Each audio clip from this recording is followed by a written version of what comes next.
a swiftly flowing stream. It's just automatically carried downstream. It just happens as a matter of course. And so, once you've seen emptiness directly, it's like stepping on a conveyor belt to enlightenment. It's guaranteed in the finite number of lifetimes which you see directly.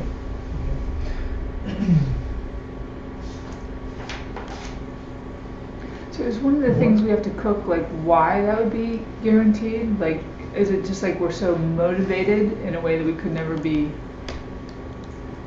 or like we're motivated to like lose our afflictions, like in a way that we never could be if it's just like all like intellectual, like. Yeah, I mean, it's like if let's say you're a smoker, I mean, this may be a bad example, but let's say someone's a smoker and someone says, you ought to quit for 10 years or 20 years or whatever. And then finally someone says, you know what, I'm going to cut one of your lungs out, and I'm going to cut a hole here and put a little electronic box in, and then they say, and you have to quit, right? Well, you have a visceral experience that you have to quit, and probably you quit. So there's a difference between someone speaking something and having a visceral experience of something. It's like telling your kid not to do something 20 times and they ignore you, and finally you give them a good smack with a stick, and then they stop. They have a visceral experience that they need to stop, right? And so, I mean, these are poor examples, no doubt.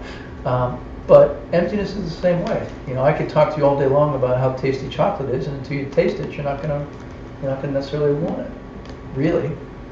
And it's no different. I could talk to you, or anyone could talk to you all day long about how amazing it is to be virtuous, and how incredible it is to be pure, and like how phenomenal life would be if you were in a paradisical realm, right? Paradisical? Paradise? Paradisical? Yeah. I mean, we could talk all day long about how beautiful paradise is, but is that enough to motivate me or you or anyone else to like change their life every moment of every day? Probably not. But if you happen to pop into a paradise and experience it, for a day, and you're like, oh my God, I really want that all the time. That'll be a lot more incentive for you, a lot more motivation for you, right? Hopefully, right? So it really comes down to realization versus blah blah. Yeah. Blah blah doesn't go very far. I mean, we can have these classes till we're blue in the face, right? The purpose of these classes is to train people. The purpose of all these ACI courses is to train people to perceive emptiness directly. And that's the reason that they exist. And that's why the Buddhist path exists.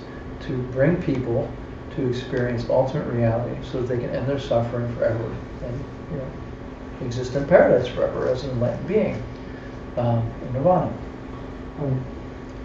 So sitting here for me going blah blah blah blah blah is only useful to the extent that someone actualizes something. Someone actually sits down and meditates and has a realization, right? And based upon that realization, hopefully they'll continue on and do some more, right? I mean, we can talk and we can study and we can intellectualize and we can theorize, but until it's internalized and until people are living it and until people are factually changing their behavior and their thoughts and their speech, it's wasted effort to some degree. I mean, yes, you're collecting seeds, yes, you're collecting imprints, but they're pretty wimpy, in my opinion, if you never do anything with them. And then you die and your brain is gone, and you have all these wimpy seeds that might take 1 billion lifetimes to actually turn into something. So the reason we're doing this is so that people will actualize the results. I've never heard a teaching about wimpy seeds before. Yeah. And if people aren't taking these things and living them and practicing them and getting the results, then hopefully not wasted effort, but it needs to be realized, right? It needs to be actualized. So if one does realize emptiness, right, one starts to work on their afflictions, right? Based upon that experience, one starts to work on their gross negativities first and their gross afflictions first, and puts an end to their gross negativities and gross afflictions. and then moves on to the more subtle negativities and afflictions in their mind and in their life, right? Finally, in the end, they get rid of all the subtle mental afflictions, and then they get rid of the seeds for the mental afflictions, right? So the final seed that they get rid of is the seed to see things as self-existent, right? And then at that point, things don't appear as self-existent anymore, and one's attain nirvana, or with bodhicitta, full enlightenment, right? So when one sees emptiness directly, there are only two things which are removed permanently. One is doubt. Two, you could call them afflictions, which are removed permanently. One is doubt about the Buddhist path and whether it's true or not. I mean, we all kind of go like, well, does this stuff work or doesn't it work? Maybe karma's true, maybe karma's not true. Maybe there's future lives, maybe there's not. And it's natural. You have to analyze things and reason through them. But when one sees emptiness, one eliminates doubt about all these things because you experience them directly, with a valid perception, right? And then, secondly, you don't doubt the path. You don't doubt the teachings of the path because you see that they produce enlightenment, right?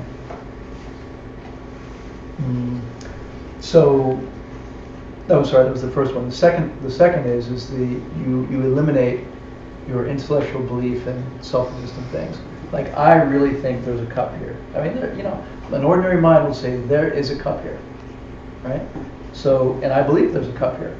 That's called ignorance, and an intellectual belief in a self-existent thing.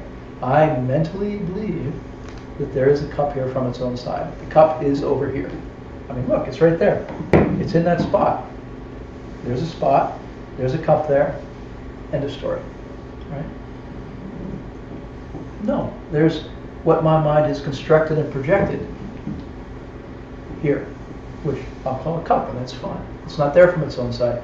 It's there in that I have created it that way on the basis of my mind and my seeds. Okay, so we eliminate the belief that what we're seeing around us is self-existent, the intellectual belief in self-existent things. All right?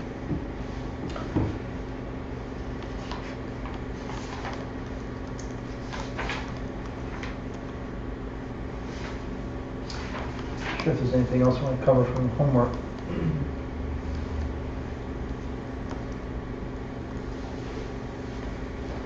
And I think the last thing to say probably is back to what Hector said, which is, how do we collect the seeds to do this, right? I mean, we need to be meditating deeply, we need to be studying, we need to be around a qualified teacher, we need to be serving a holy being to collect powerful virtue,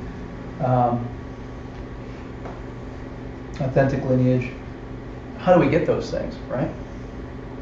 It's very interesting, it's by offering them to others typically, right? And you've got to have a place to meditate, right? You've got to have teachings. And the way to get those things is by offering them to others karmically, right? And if you think back on what Holy Geshe Michael has done over the years, that's what he's done, right? He's created a place where people can meditate, right? Offered plenty of opportunities for people to collect virtue in service of, holy teachings or holy teachers, right? He basically said to people, look, if you need a place to meditate, you can come here and meditate. It won't cost you anything. Taught people to go out and serve the sick and the elderly. So by offering those things to other people, by offering opportunities to do those things to other people, we collect the causes to have that ourselves in our lives, right? So, so these things have to be part of our life's purpose, really. There's a saying in Tibetan, to park it in your heart. Park it in the depths of your heart, and put these things in your heart, and let them start growing. So, good to start now because it takes time and it takes energy, and it really is a life commitment to be a high-performing spiritual practitioner. And we have to make a decision whether we're going to engage in a dalliance or whether we're going to be high-performing, peak performing spiritual practitioners, right? And the only reason to have these classes is to see emptiness. And unless we're really high performing, it's not likely we're going to do it. Right? So I encourage everyone to really think about it. it's a responsibility, really, and a pleasure to try to make sure that you can create the conditions for your happiness, for your eternal happiness, right? So I would really ask everyone to think about their life and think about their priorities, and do we really want this? Do we really believe this, and do we really want this? Such that we're willing to really meaningfully change how we live to allocate the appropriate amount of time to the training. Because it's one thing to say, that's a nice idea, isn't it grand? But it's another thing to say, I'm going to restructure my life so that I spend an hour on this, and an hour on this, and 2 hours on that, and I'm going to put 4 or 5 hours a day into this every day of the week, and that's my top priority. So I would encourage everyone to really invest some thought into that, some energy into that, because that's the only way to truly make the path meaningful and truly, ultimately, make life meaningful.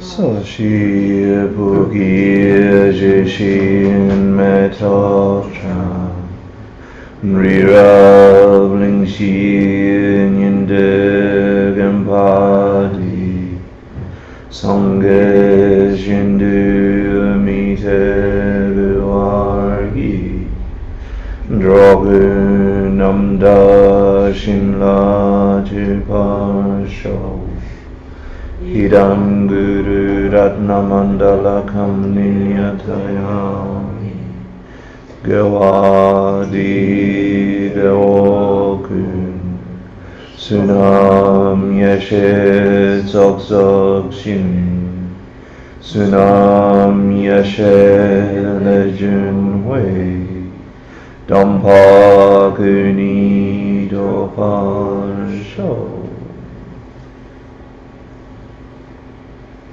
By the power of our intention, by the power of our aspiration, by the power of the truth of dependent origination and emptiness, may we quickly come to realize ultimate reality and put an end to every suffering in every realm quickly in this very life.